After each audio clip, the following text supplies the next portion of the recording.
30 years after the 1994 election, South Africa facing yet another big moment, so to speak.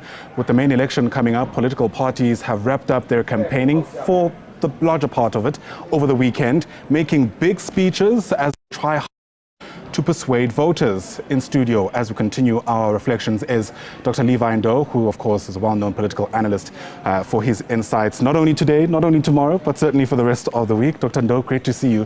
Thanks for popping by here at the SABC. Good morning to you, Ayanda. Good morning to the viewers at home. There's plenty to speak about because plenty has happened, of course, over the past couple of months. But perhaps let's start with the most recent events from this weekend.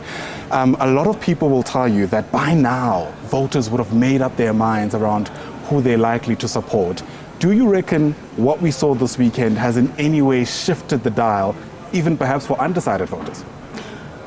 I think you're correct to say that voters have already decided. Yeah. It's also correct that there are people who had decided which party to vote for many months back. And at the same time, you still have those people who still wanted to go through the different manifestos, listen to political party leaders, get a sense to know exactly what this party has to offer.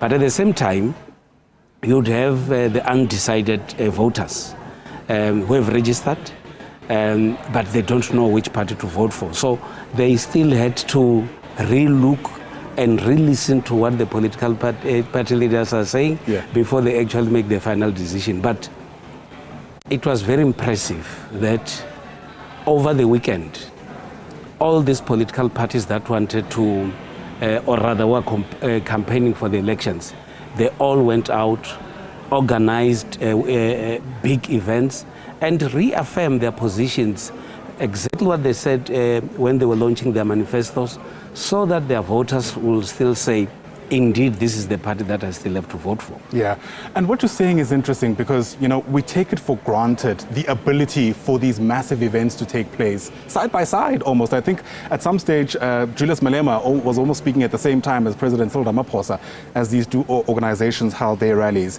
It's, I suppose, a long-winded way of asking the question of tolerance we've seen over the past couple of months. The president yesterday commending all political parties for actually holding what was by and large a peaceful campaigning period. If there is one thing that South Africans should be proud of, and I think it is being led by different political party leaders, is the level of tolerance that we have in South Africa. If you move around, you see posters of different political parties nicely put on the same pole, and you hardly see people from other political parties removing posters of other political parties. And that talks to the maturity of our democracy. But what is also more interesting is that in South Africa, you are able to see people that are in the same group or in the same circles wearing political party shirts from different political parties, but still socializing together.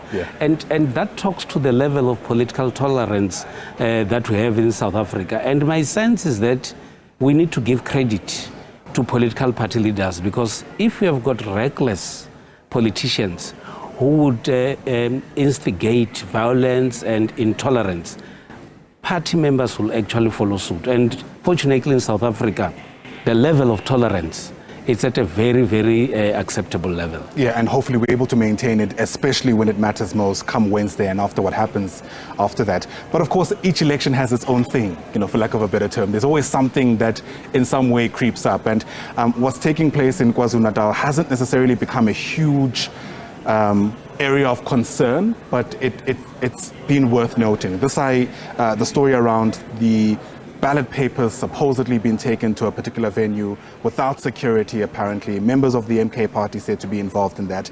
The IEC releasing its own statement instructing the leadership of the MK party to in fact speak to their members about not obstructing any part of the process of this election. How do you reckon issues like that should be handled moving forward? Did the IEC do the right thing? I think, firstly, you'll agree with me that the IEC as an institution that is created to safeguard our democracy has always been doing very, very well. And we're also lucky that you have got one incident, and which has been reported, and it has been dealt with appropriately. We should have been very much worried if we have got more than one incident. And we only have got one now. And that talks to the level of maturity that we have in South Africa about allowing these processes to run without influence from political parties or political party supporters and members.